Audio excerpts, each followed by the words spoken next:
Le cliquetis de l'argenterie contre la porcelaine fine s'est arrêté à la seconde même où l'épaisse enveloppe blanche a frappé la table en acajou. Ma tante Béatrice l'a fait glisser sur la nappe en lin, s'arrêtant juste à côté de mon assiette, une lettre de licenciement formelle.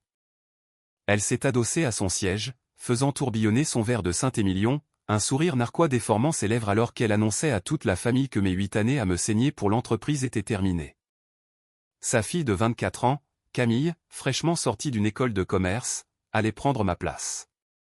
Selon Béatrice, mon architecture complexe de gestion de la paie était obsolète et Camille allait remplacer tout le système par un simple tableau Excel. J'ai fixé le bout de la table où siégeaient mon père et ma mère, les actionnaires majoritaires de notre empire familial du BTP, le groupe Ardent. Ils refusaient de lever les yeux.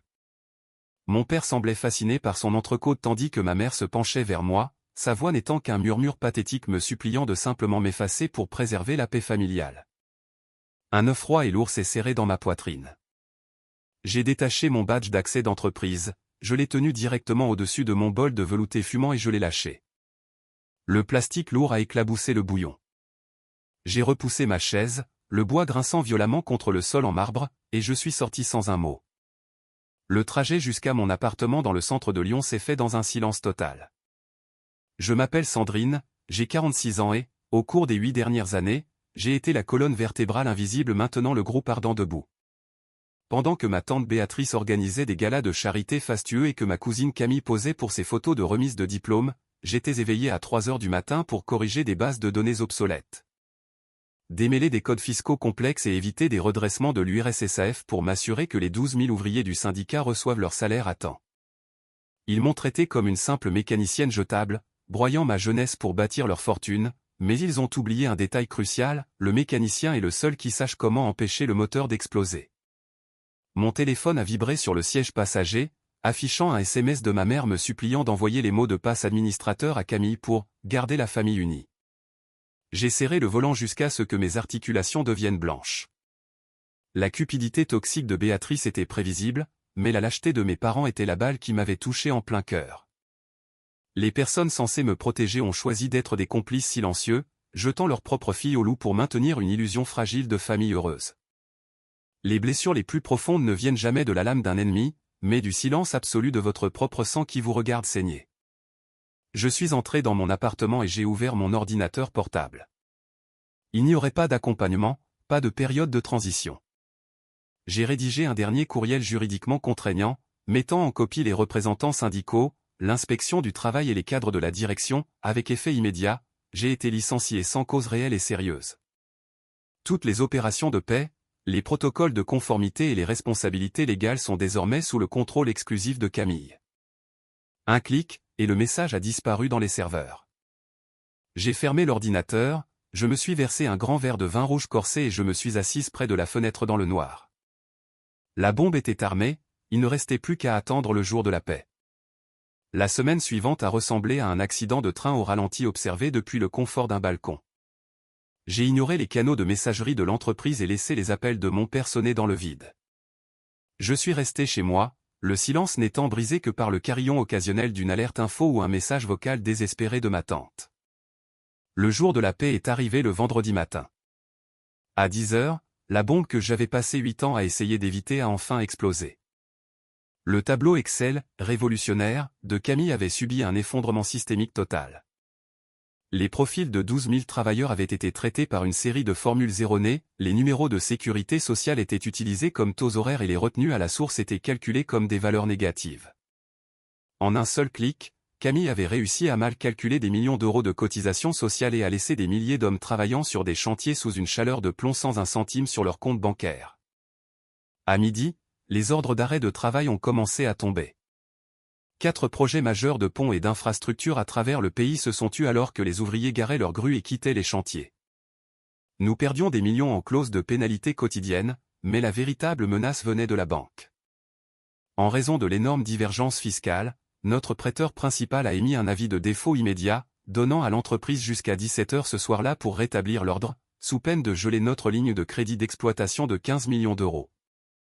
Béatrice n'était pas seulement incompétente, elle était aux abois, elle avait secrètement mobilisé des actifs de l'entreprise pour couvrir ses propres dettes immobilières privées et elle avait besoin de Camille à mon poste pour valider de fausses factures de fournisseurs cachant l'argent manquant. Maintenant, son bouclier avait disparu. Mon téléphone s'est allumé, c'était un message vocal de Béatrice, sa voix aiguë et saccadée par la panique. Elle ne demandait pas d'aide, elle hurlait des menaces, affirmant qu'elle me ferait arrêter pour sabotage.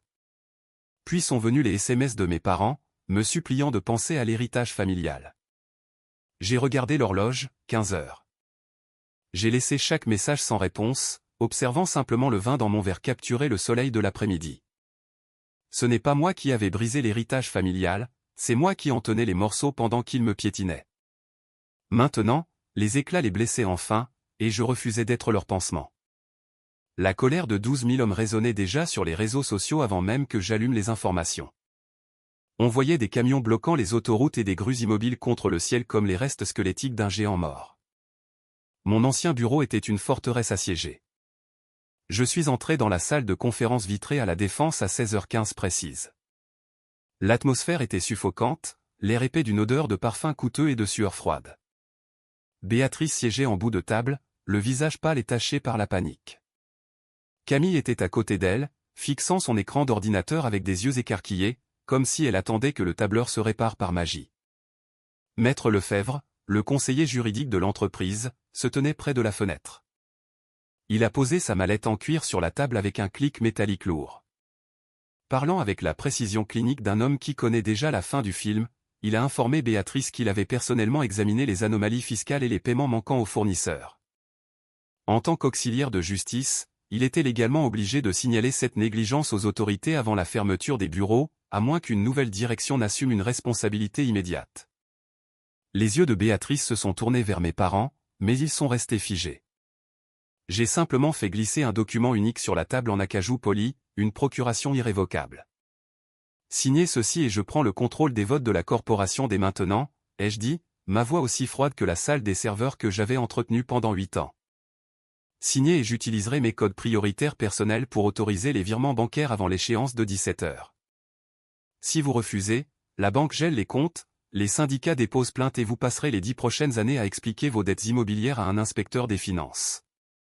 Béatrice a regardé le document, puis elle m'a regardé.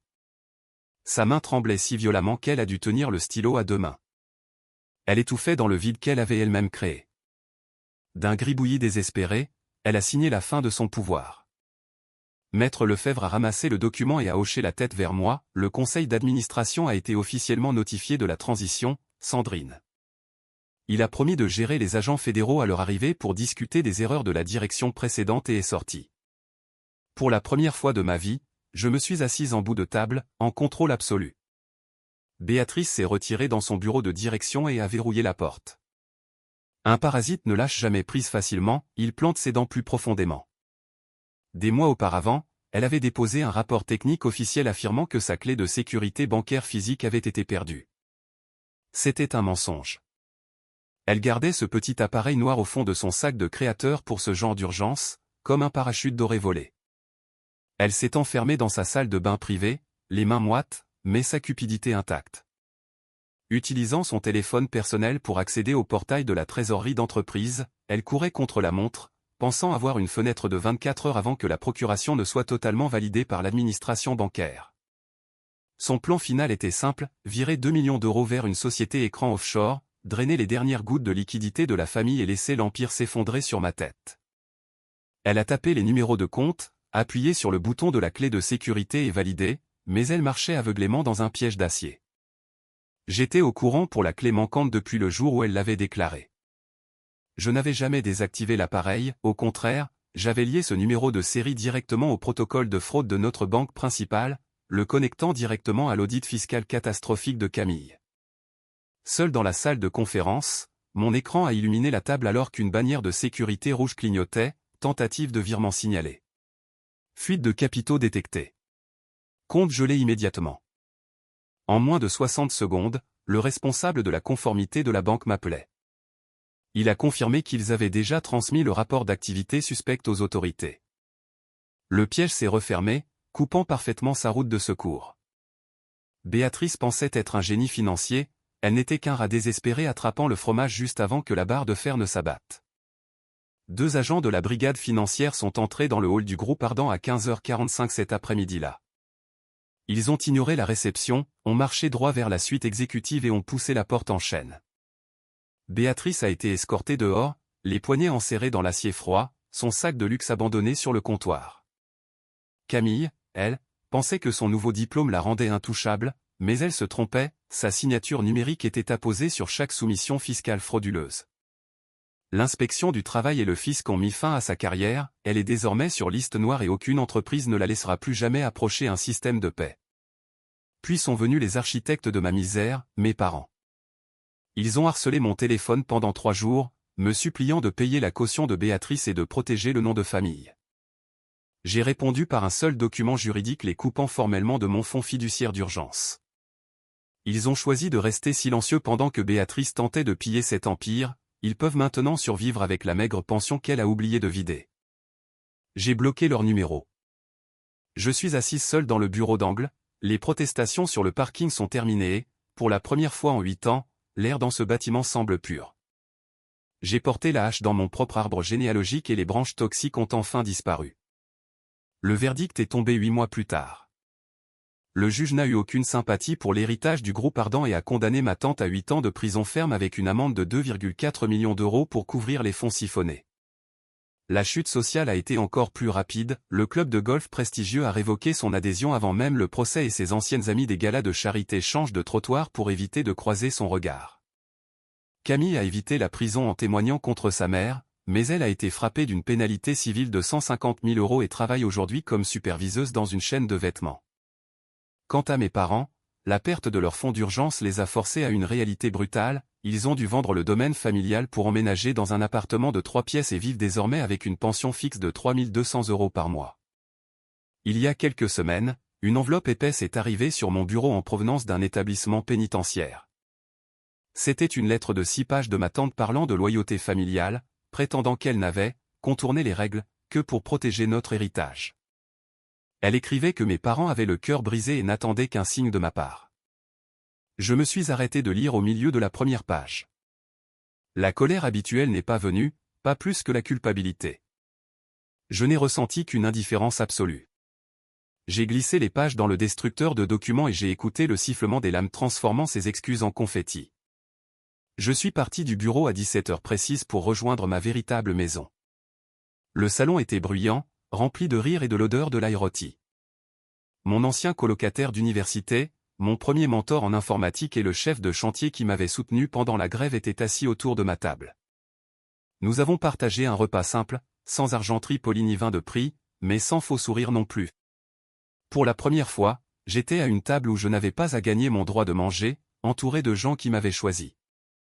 Tellement d'entre nous sont piégés dans l'illusion de l'obligation familiale, apprenant dès la naissance que le sang est un contrat contraignant et qu'il faut se vider de son propre sang pour arroser un arbre généalogique qui pourrit de l'intérieur.